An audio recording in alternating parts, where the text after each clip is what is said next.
Eh bien bonjour à tous et bienvenue dans cette dernière partie de vidéo où nous allons réaliser aujourd'hui une dacquoise. Je sais, je ne suis pas changée comparé à la dernière vidéo, mais c'est normal puisque c'est un prolongement et du coup j'ai fait tout d'un trait pour que vous ayez les vidéos assez rapprochées pour pouvoir la faire ensemble, soit pour ces périodes-là ou alors pour plus tard. Faites comme bon vous semble après tout. Je m'excuse toujours pour le bazar, du coup c'est toujours pas rangé puisque c'est dans la même journée et dans la même minute qui suivait la précédente vidéo. Et oui, je me gratte le nez parce qu'en fait ça gratte, ça pèle, il fait froid.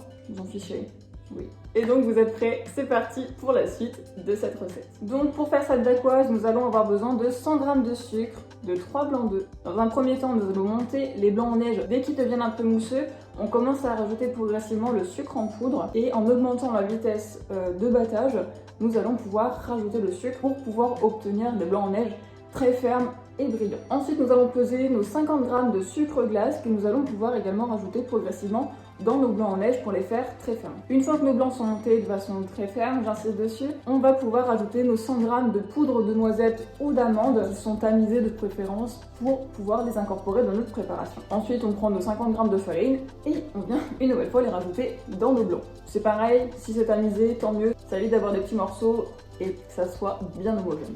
Oui, j'ai bugué sur bien homogène. On mélange délicatement pour bien incorporer tous nos mélanges secs sans casser les blancs. Ensuite, on vient les mettre dans une poche à douille ou alors si vous l'avez pas dans un sac congélation, pourquoi pas, on coupe un petit peu le bout et on vient le dresser sur notre plaque.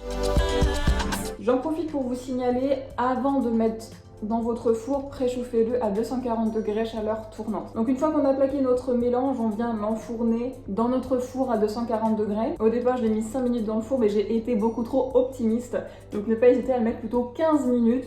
Surveiller de temps en temps. Votre dacquoise doit être bien dorée, être croustillante sur les bords, mais quand même moelleuse au centre. Une fois que c'est fait, soit vous la laissez comme ça, ou alors vous emporte-piécez des petits cercles, vous enlevez les contours de la génoise, et ensuite vous venez soit pocher un petit peu de mousse au chocolat aux alentours, faire des petits points pour faire des petits cacas comme ça. Alors oui, je suis nulle en présentation, vous faites comme vous le sentez ensuite. Donc soit vous venez pocher des petites boules comme ça, mettre du caramel au beurre salé au centre et repocher par-dessus pour faire un magnifique petit caca.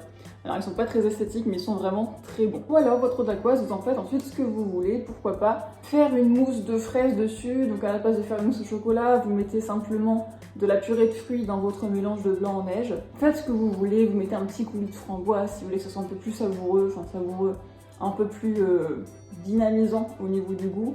Vous faites ce que vous voulez, comme d'habitude, je vous l'ai toujours dit, ce sont mes recettes, mais vous les adaptez comme vous le sentez, mettre plus de sucre, mettre moins de sucre, mettre de la vanille, mettre du rhum, mettre ce que vous voulez. Voilà, donc j'espère en tout cas que cette vidéo vous a plu. Je vous dis à très bientôt pour une vidéo vlog, mais je vous en dis pas plus. C'était votre diététicienne, salut!